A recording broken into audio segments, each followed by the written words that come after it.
High বন্ধুরা, তোমরা সবাই কেমন আছো? আশা করি ভালো আছো। আমিও খুব ভালো আছি। চলে এসেছি তোমাদের সামনে নতুন একটা ব্লগ ভিডিও নিয়ে। সঙ্গে থেকো, সাথে থেকো, স্কিপ করে যেও না। দেখো, খুব ভালো লাগবে। আমার এক ননদ চালটা নিয়ে এসেছিলো, যে বলেছিল বৌদি মাখা করো। কিন্তু ওয়েদারটা এত খারাপ ছিল, কদিন ধরে এত পরিমাণে বৃষ্টি, কিন্তু বৃষ্টির মধ্যে কি বলো ভালো লাগে? মানে কিছু মাখা খেতে, আচার, আম, চালটা, টক জাতীয় কোনো জিনিসই মাখা খেতে পড়বে ভালো না লাগে গো, না। পড়বে বৃষ্টির না। সময় কি ভালো লাগে?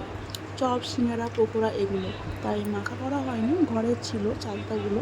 দেখো তো বারান্দায় আজকে একটু হামানদিস্তা ওয়েদারটা আছে। ভালো হয়েছে, তাই ভাবছি একটু চালতাটা মাখা করা যায়। তাই চালটা নিয়ে চলে এসেছি। চালটা প্রথমে কী করতে হয়, কেটে নিয়ে প্রথমে খোসাটা ছাড়িয়ে নিতে হয়।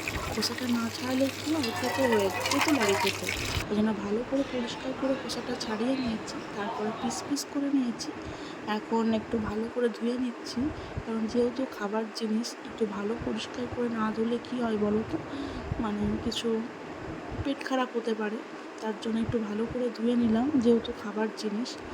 দেখতেই পাচ্ছ পিস পিস করে ধুয়ে নিয়েছি, পরিষ্কার জল দিয়ে ধুয়ে নিলাম 2-3 বার। ধুয়ে নেওয়ার পর, আর যেহেতু টক জাতীয় জিনিস, অন্য কিছুতে ঝাল ভালো না লাগলেও টক জাতীয় জিনিসে একটু ঝালটা ভালোই লাগে, তাই একটু বেশি পরিমাণে ঝাল দিয়েছি। আর বাড়িতে ধনেপাতা ছিল না, পাশের বাড়ি এক কাকিমা বাড়িতে ধনেপাতা গাছ লাগিয়েছে, হাইব্রিড ধনেপাতা। তো সেটা তুলে নিয়ে এসেছি। আর চালতাগুলো কী বলো তো, মানে প্রচুর পরিমাণে আঠা থাকে, তেলা, কাটতে গিয়েও হাত স্লিপ কাটে। মানে কাটতে পারছিলাম না, হাত স্লিপ কাটছিল, তাও যাই হোক করে কেটেছি। এবার যে হামাল দিস্তাতে থেতো করবো, সেটাও থেতো করতে পারছি না, মানে ছিটকিয়ে পালিয়ে যাচ্ছে এদিক ওদিক। যাই হোক কোনো রকমভাবে থেতো করে নিয়েছি। একটু বেশি পরিমাণে লঙ্কা দেবো, ধনেপাতা দেবো, আর একটু হাইব্রিড ধনেপাতা।